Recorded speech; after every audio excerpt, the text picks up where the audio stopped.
अब तक हमने रिलेशनल डेटा मॉडल को समझा है, लेकिन डेटाबेस बनाने से पहले यह कैसे तय किया जाता है कि कौन कौन सी टेबल्स होंगी और वे आपस में कैसे जुड़ेंगी।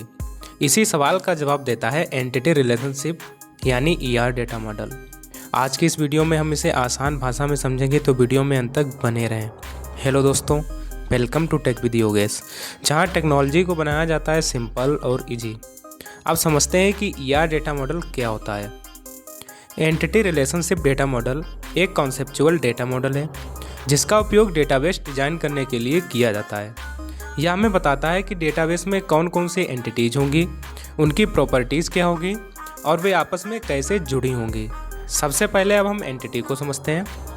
एंटिटी का मतलब किसी भी रियल वर्ल्ड ऑब्जेक्ट या पर्सन से है जिसके बारे में हम जानकारी स्टोर करना चाहते हैं, जैसे स्टूडेंट, टीचर, बुक या एम्प्लॉय।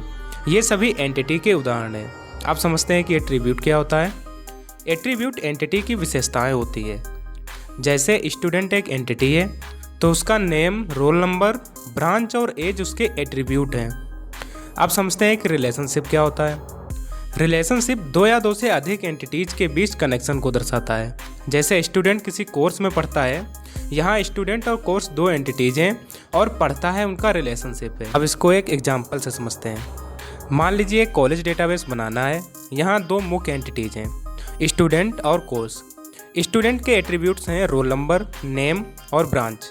कोर्स के एट्रीब्यूट्स हैं कोर्स आईडी और कोर्स नेम। अब स्टूडेंट किसी कोर्स में इनरोल करता है, यही स्टूडेंट और कोर्स के बीच रिलेशनशिप कहलाता है।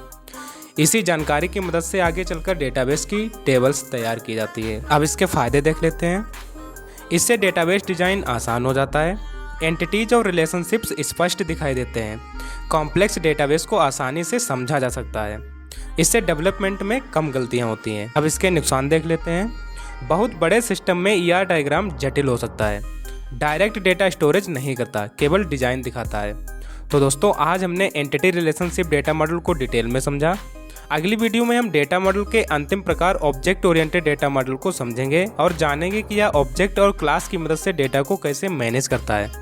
तो अगर आज की वीडियो पसंद आई है तो वीडियो को लाइक ज़रूर करें, शेयर करें और हमारे चैनल को सब्सक्राइब करें। मिलते हैं नेक्स्ट वीडियो में। Till then keep learning with tech with Yogesh.